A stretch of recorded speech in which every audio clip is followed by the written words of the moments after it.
Well, hello, coffee culture family. Today I have Jeff Dwoskin with me, and I'm excited for his humor and his lightness. I met him at Podfest in our mutual community.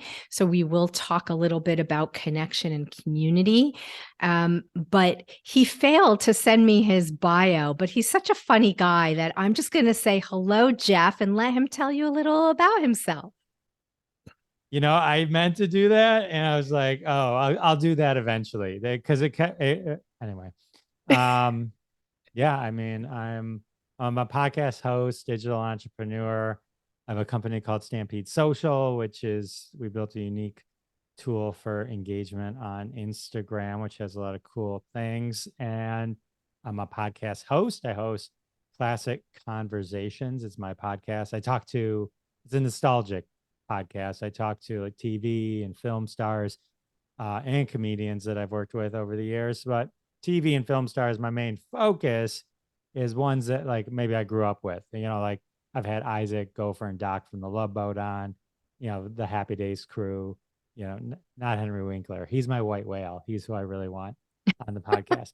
But people that I kind of grew up with, some more recent, depends who says yes. You know what I mean?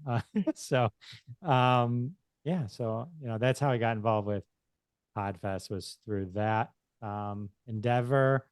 And then, yeah, just, social media guy in general. But Nice, nice. Well, I definitely want to dig into both of those things, but first thing out of the way, do you drink coffee, Joe? I drink coffee every day. I would say addicted to it. Yeah, that's okay. I am too. Life's small vices. I think we should be able to have those. When was your first sip? If we're going to talk nostalgia and memories.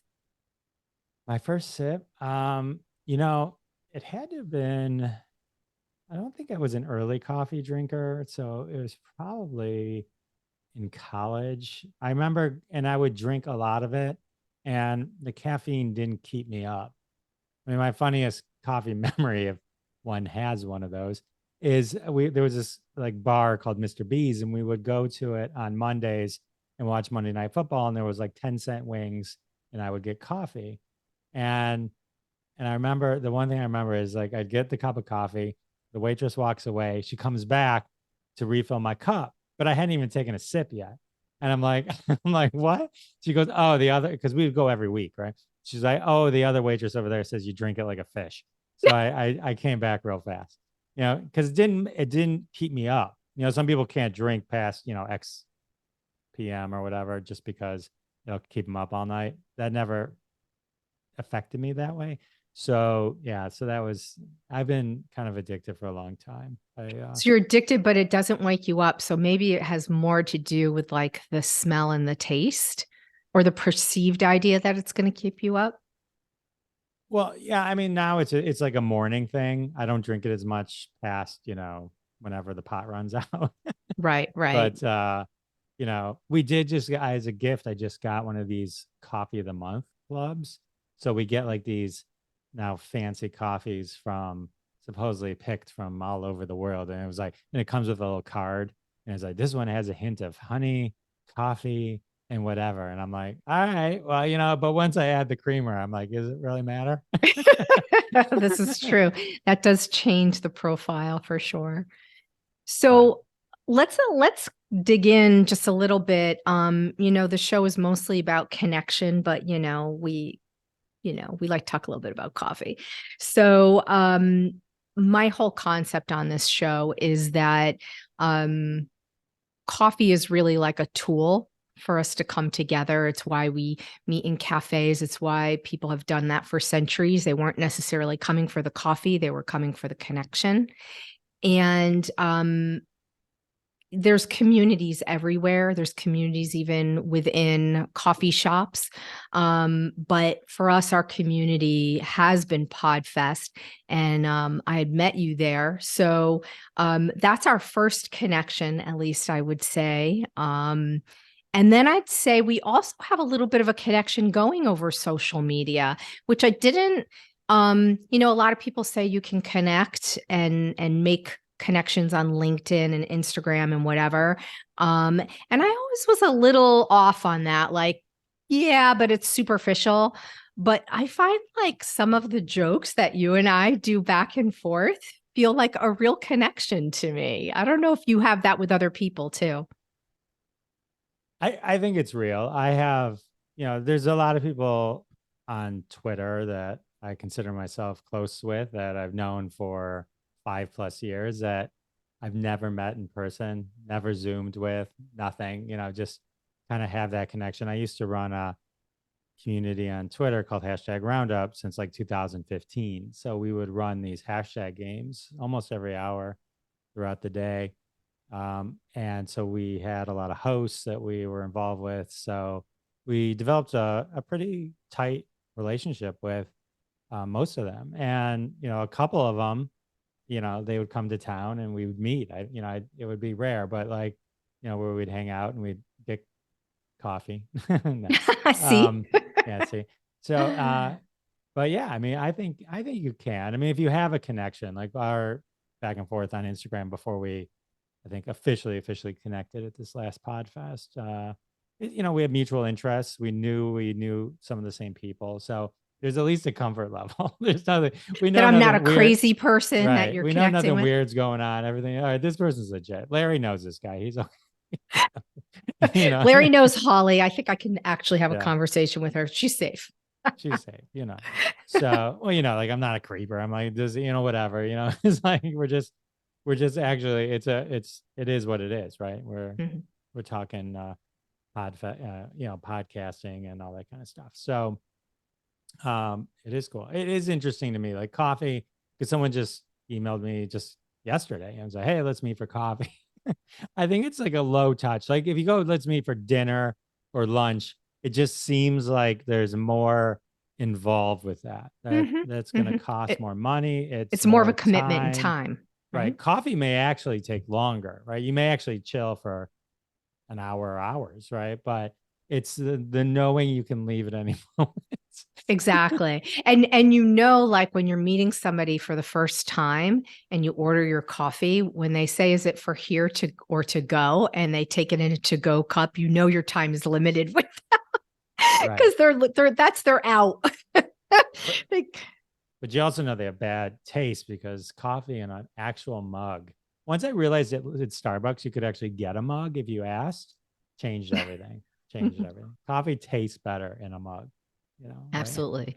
Well, it's the same with everything. Like, even, if we just dive into alcohol for 2 seconds, I mean, having a glass of wine in something that's actually like a glass or crystal tastes completely different from a plastic cup. No shade on, anybody who's like having like a party outside in the back of their truck and they're pouring it in a plastic cup, or you're outside in your patio, which I've done too, because I don't want glass back there. But it does change the flavor. It's not as special. Anything that goes into plastic tastes like crop or paper. Right. No, Yeah. I agree with that. Yeah. So, Jeff, let's get into like what your big love is and your connection with nostalgia. So, Jeff has a huge show called Classic Conversations. I'll let you tell him the stats because he wouldn't blow that out, because that maybe sounds like, oh, I'm not going to like boast about myself, but I'm going to make him tell you, because he has an amazing show. And it was, I think, born out of the idea that he wanted to interview the people he grew up laughing with. I'm going to guess, or at least that's a part of it. And maybe you could tell us a little about all that. Yeah, I mean, it happened a little bit by accident. I started my podcast. Originally had a different idea for it, but I started to do the first I started the podcast after being on a podcast with my friends Bob Phillips and Sal D'Amelio and Nate Armbruster. Sal and Bob and I now do a weekly live show called Crossing the Streams, which is on live on YouTube, which is we and a couple other folks, Ron Lippett and then random guests. I think I invited you recently, so we'll have you on. Is to just talk about TV shows that we binge and stuff like that. So it's sort Mhm. of a we get to rap about stuff that we like, but it's also useful. Here's some suggestions of things you can dive into because there's so much out there. So that sort of actually the idea for that live show actually came from this podcast because early on in the podcast, I was trying to think of content. And I knew my friend Ron Lippitt and Howard Rosner, we always talked about TV shows. So I said, oh, I'll do a segment where we'll just talk about TV shows. So two of my early episodes, if you look in like the first 20, two of them are called Crossing the Streams because, and I remember like, I remember filming, taping both of those episodes back to back. Like we did a 20 minutes and then we said, all right, stop. Now let's do another one. Because I was always so worried about filling content. I think to the point now where if I stopped interviewing right now, I have enough content. I could go months. It's embarrassing. Like if someone goes, oh, when will this air? I'm like, I don't know. You know what I mean?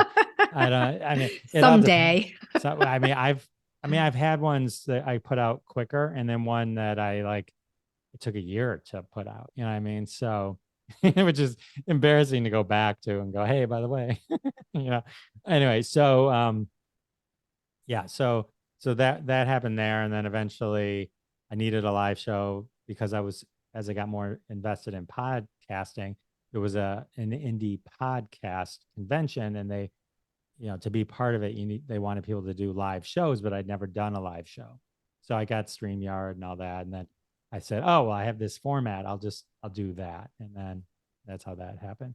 But with along the way, I got introduced to a couple celebrities. It never occurred to me that celebrities would talk to me, right? It just never occurred to me. Like, how do you, I don't know any, so how, that kind of thing. So I knew a lot of comedians because I had been doing professional stand-up comedy for 20 years. So a lot of comedians I knew and I could reach out to. But then I had somebody who introduced me to a couple of people. And then once I kind of figured out how to connect with them, it was like, oh, they don't know. They either say yes, no, or they don't answer, and Mm-hmm. sometimes the no answers, I've reached back out, I'll give it some time. I don't do it like sales. I mean, if someone doesn't answer, they don't answer. I'm not bothering these folks or their publicists or managers, but yeah. And then sometimes they come back and go, yeah, later. Sometimes it's just timing.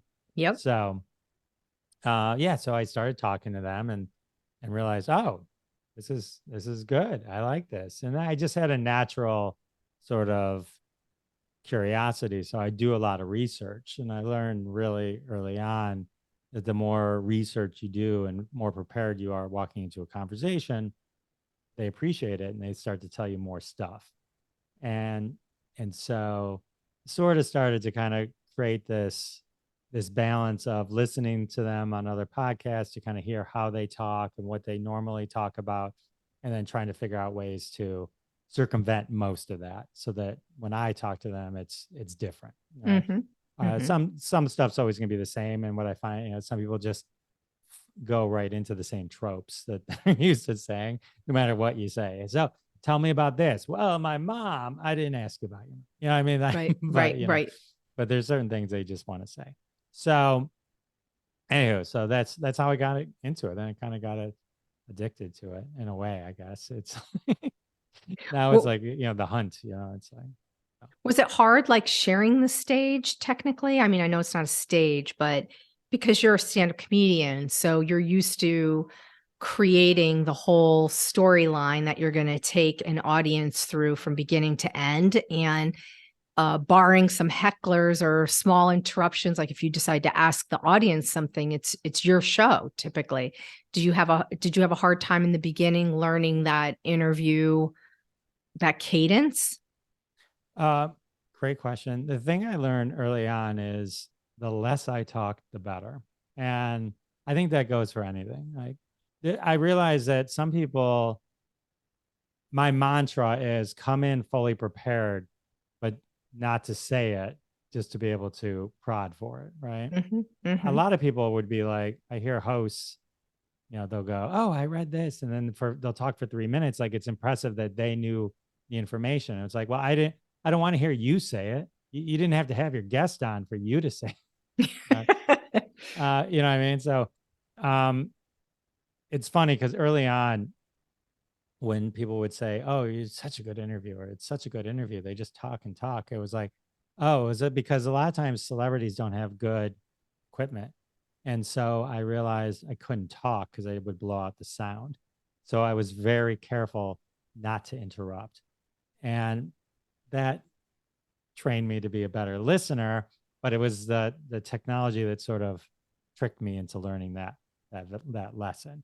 Because it's like, you know how like when you're talking with somebody at a party and you go, "Oh," and it's great, and you go, "Oh, let's go move over there." And then you move over there and then the conversation dies. You know what I'm talking about? Like Mm-hmm. the vibe, Mm-hmm. right? It's the Yep. same. It's It's like a the same. moment. You lose that moment. Right. It was there was something, there was an energy that was propelling it. And the second you move it, something in the universe shifts. So I learned also that if you know, I think interviewers tend to go, uh-huh, really? Yeah, I know, isn't it? Like I want to say, whatever, right? And I found that if you do that, it breaks their flow. And so I don't want to do that, right? Mm-hmm. Because the more Mm-hmm. they talk, the more they'll remember because they're just like us. A lot of these things are like far long time past, right? And so as they're talking, they start to remember things. And if you cut them off, they'll stop talking about it and they'll cut off that memory. And so there's times where I'll be editing and I'll realize I did do that. And I'm like, I'm so mad at myself. So but that's kind of thing. So I looked at myself as a stand-up comic and those skills that I've developed that way to be able to kind of interact, engage, lightly prod or make fun of something in a humorous way that isn't threatening, and get them to laugh and kind of keep talking. So that's how I kind of did it. So I look at it as like they're gracing me with their presence, and so I'm happy that they're there, and I want to get the most out of it for them. So I never looked at it as sort of a competition that I wasn't getting the stage. I found that actually the more I downplayed me, the better the show did. So Mm. Did you ever have like an interview with somebody maybe more earlier on because you probably have become more schooled in how to move the conversation, but did you ever have one earlier on with a celebrity or whoever that you just couldn't get anything out of them? Like it was really hard to get in the flow of a conversation. They just were not comfortable behind the mic. um there was ones that I look back and I wish I'd done more research going into that I didn't know who I was really talking to. Um, I didn't realize what was going on. And there was one time I got called out. So there's the interesting thing I learned early on was celebrities have different recollections of things that they've done. And while these moments and events live in our minds and hearts and are so important to us, to them, it may be that, but it may also have just been something they got paid for and then they moved on. Right. Mm-hmm. So, Mm-hmm. and I didn't know that because most of the people I talked to would be like, "Oh yeah, I did that." And then they'd have all these stories. And then the first person I talked to where it was like, "Jeff, I got paid. I did it." Hey, what was it like to work with Steve Martin?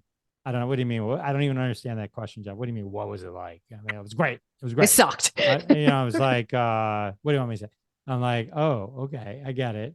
That's a Mhm. that's that's a question. It's a softball question and a lazy question that I was asking that I knew most of the time would just trigger the right answer if that answer matched my expectations of the question. But if it didn't, then you got into that. It was like, what do you mean? I worked at what was it like scooping ice cream?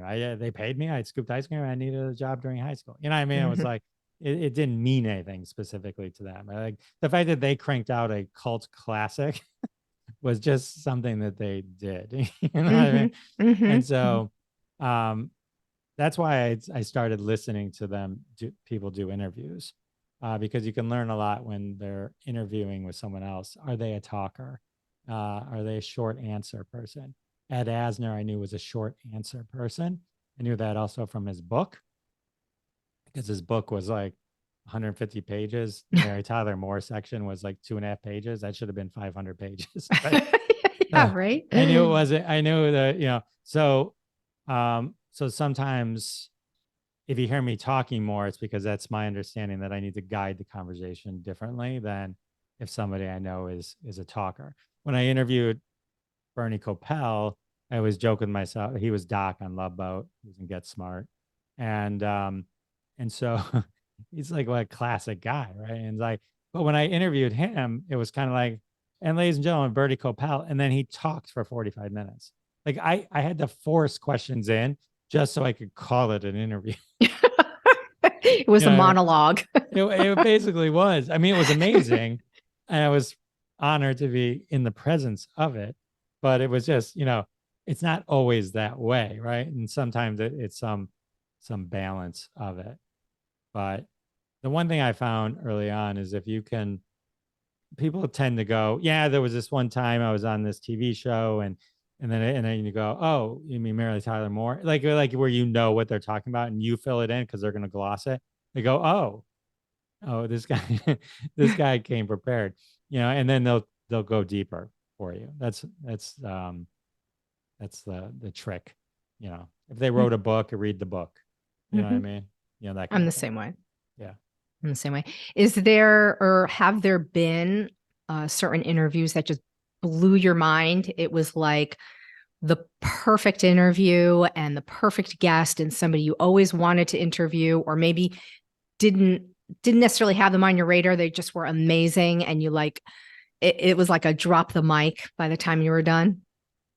Uh, I think my Ted Neely conversation is great, and I didn't. Ted Neely was Jesus Christ and Jesus Christ Superstar in the '70s in the movie, and I didn't know who he was. I'm Jewish, so I never really watched that movie. It Mhm.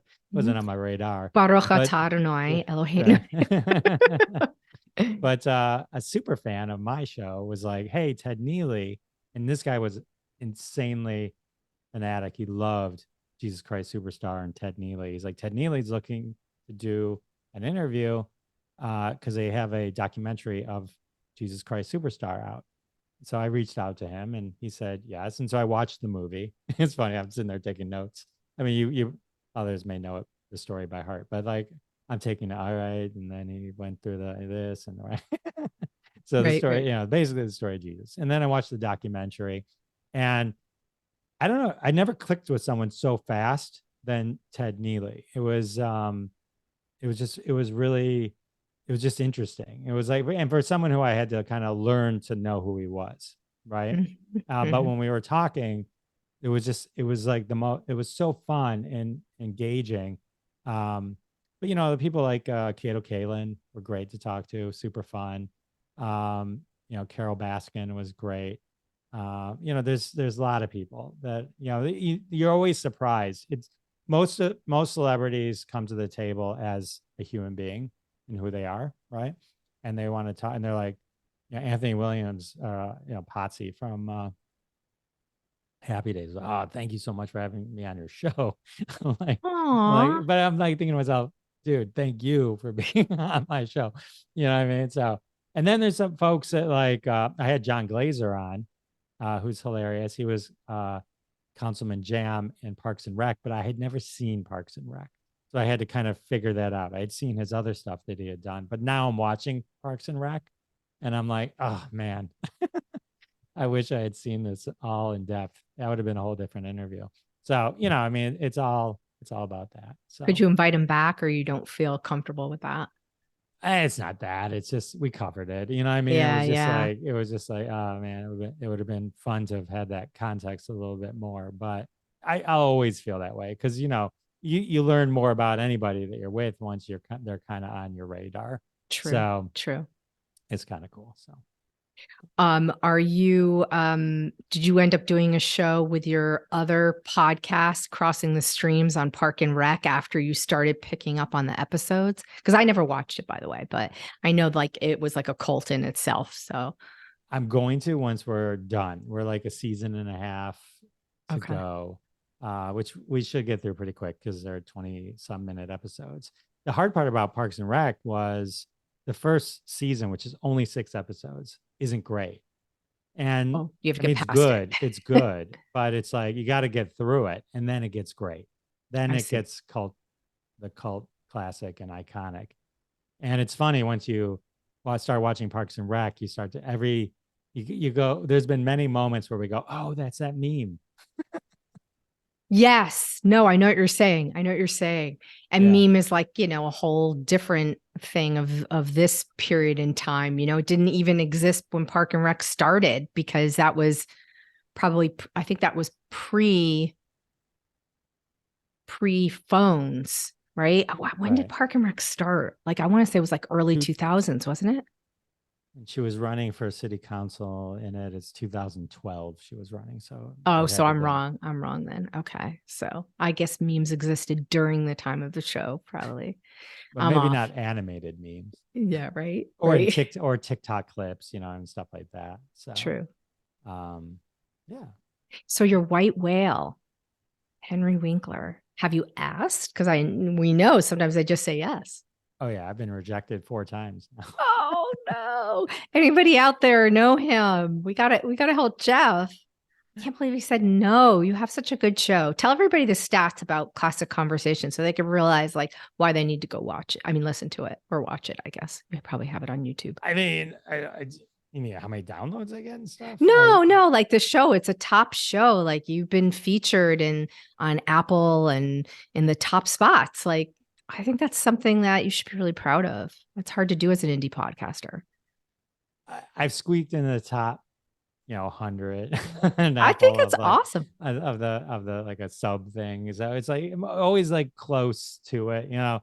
I mean, it does well. I mean, I get a good amount of downloads. I get, I don't know, listen notes if you want. I was 1%, now 1.5%, though nothing changed other than the percentage.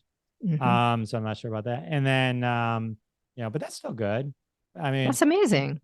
it's That's a a globally ranked third party source. So, I mean, that's coming from a different lane. Listen notes. I think that that's a valuable number to look at. I think where I find it questionable is Chartable, just because it's owned by Spotify. So it's like they're doing their own homework. You know what I mean? Checking their own homework.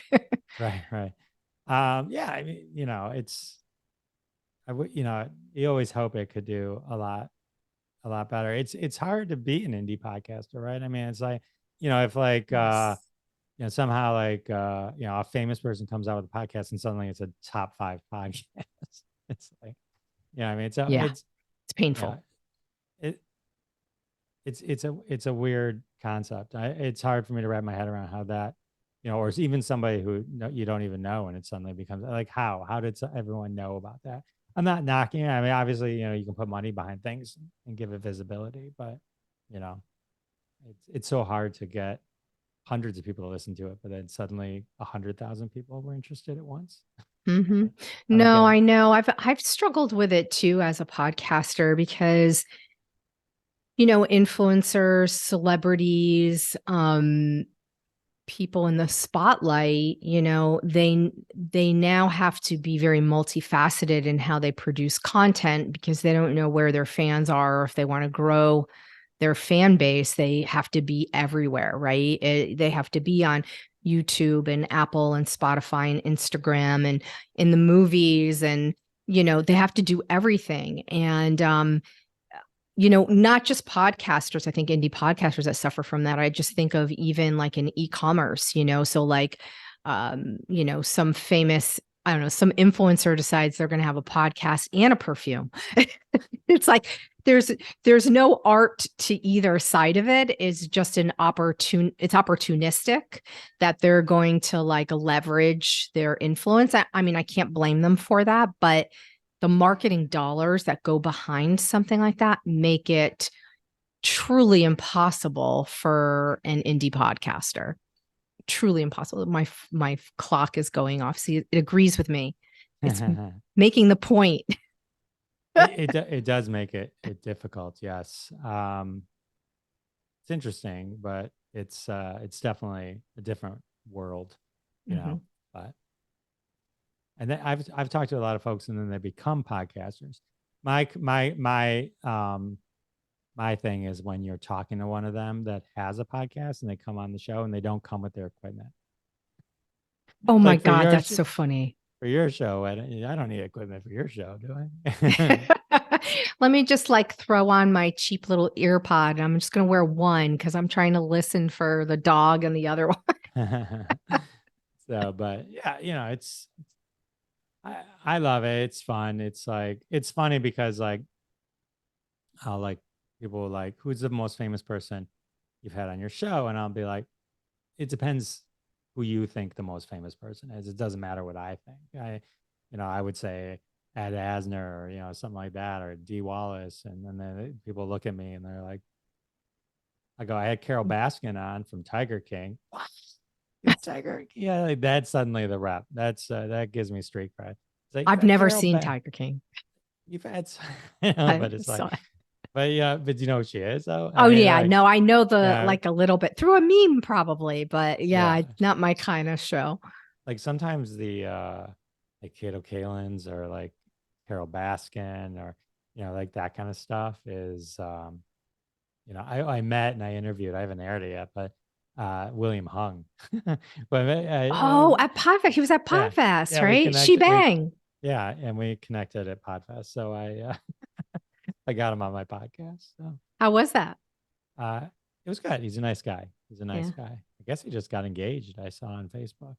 Oh, I had a picture with him and another podcaster friend, Celicia Thomas. The three of us, we were hanging out and I got a picture taken with him. But I, there was a lot of people that were really like orbiting around him. So I kind of just backed away because like I didn't really know how I would like, you know, I didn't know how to approach him. Like I didn't want to just, be like, oh, I remember seeing you on American Idol. That's probably Well, what it's the sentence he was approached with like 1,000 times that day. well, that's his thing, right? And then Right. it's like one of those things. Like my kids wouldn't know who he is, right? Mhm, I mean, mhm. so it's like it's definitely a specific generational. You know, depends how old you are and if you are watching back then, because that was a while ago. Mhm, mhm.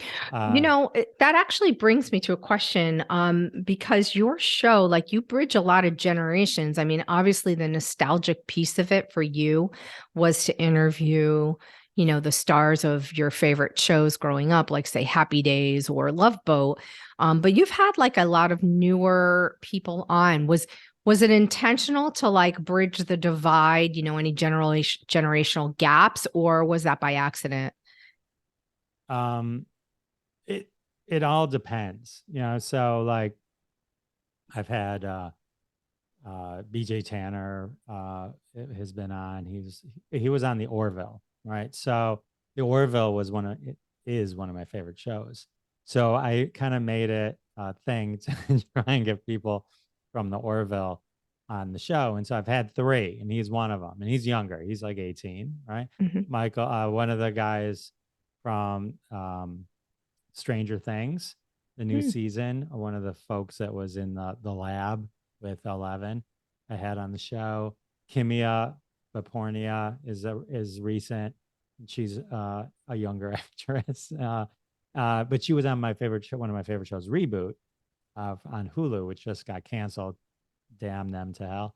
And so I had reached out, and then you know, it all comes down to sometimes the more famous ones now it's like here's the other thing with like if you look at like a smart list, go look at like the smart list folks, right? They get Yeah, all the I've big listened, names. They of get the big course. names, right? And so it's like, but it's almost like my podcast, I don't consider like a publicity machine. I mean, sometimes they have books and that's my in, right? So they're selling want to talk about their book or let people know they had a book or something like that. But it's not specifically a publicity machine. It's not like, oh, I have a TV show coming out and they come on my show and I go, hey, it's starting next Tuesday, the new episode of Yellowstone. That's not my thing. It's more of a kind of a retrospective type conversation. And if they have something new, we talk about it, of course. And sometimes that is my end, but it's not meant to be that. So, um, So newer folks tend to not, you know, their publicists are going to put them on a smart list because I'd almost say that's now more of a publicity machine Mm, than just talking to old friends or something, having Biden on. And, you can tell you can tell because of how big the show is. It's now just like a morning show, right? yeah. Or one of those shows that, the people make the rounds on. And so I don't know that I'll be that. You know what I mean? So I have to go with my lane, which is more the nostalgia. In 20 years, maybe Dana Carvey will be on. The next white whale. Right. So So what's next for you, Jeff? What are you working on? I have been working on, I have a startup. I've been in the digital space most of my career, non-podcast career. And so we've been working on this company called Stampede Social. And it's an Instagram engagement tool. So it helps to automate automated links, trackable links to your followers based on what content you want to do without relying on link in bio.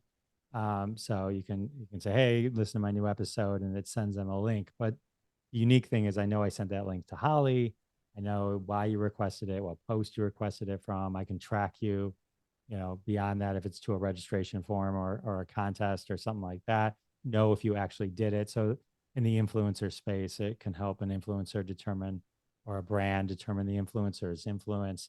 And then it monitors the posts on Instagram as well. It has some fun AI tools built in to help you kind of create responses, but it helps you manage all your comments and commenting. It's not an inbox management tool per se, but it collects it in a way that's unique to other platforms. And then UGC tracking, like with Podfest, we help them track anybody who used one of those hashtags and tagged Podfest. It collected in this tool for them. So it does like a variety of cool things. It's stampede.social if somebody wants to check it out. So I love that. We'll put links in the show notes for that for sure. And maybe, of course, your podcast, but if you have like a specific episode you want people to listen to, like that one special one with um for the sorry, Jesus no, one. What's the yeah, guy's name Ted. again? Sorry. Ted. Ted. Yeah. Sorry. His name just went out. they're all special. I think now That's what I realized was at some point, it's like there's 200 plus episodes. It's like you can just look and go, oh, I know this guy. I'll listen to that one. fair. Okay. Then I'll just put a link and we'll add that in there. I'll send Jeff, you links. I know I owe you yeah, I stuff. love that. I love that. This was really nice. I'm glad we got to dial into not just the connection to our mutual community, but the connection to nostalgia and your great show. And I'm really glad that you came on Coffee Culture. Well, I'm so glad you invited me. It was a pleasure to hang out with you once again. So thank you very much. Thanks. Thanks. Well, maybe we'll do it again soon. So That would be amazing. thanks for coming on the show. That's a wrap. We did it. Yay, that was fun. Share your thoughts and ideas on coffee culture. You could put them in the reviews on Apple Podcasts or DM me on Instagram. And if you'd like to support an indie podcaster, there is a link in the show notes for buying me a coffee. Please subscribe and share a cup of coffee culture with your friends.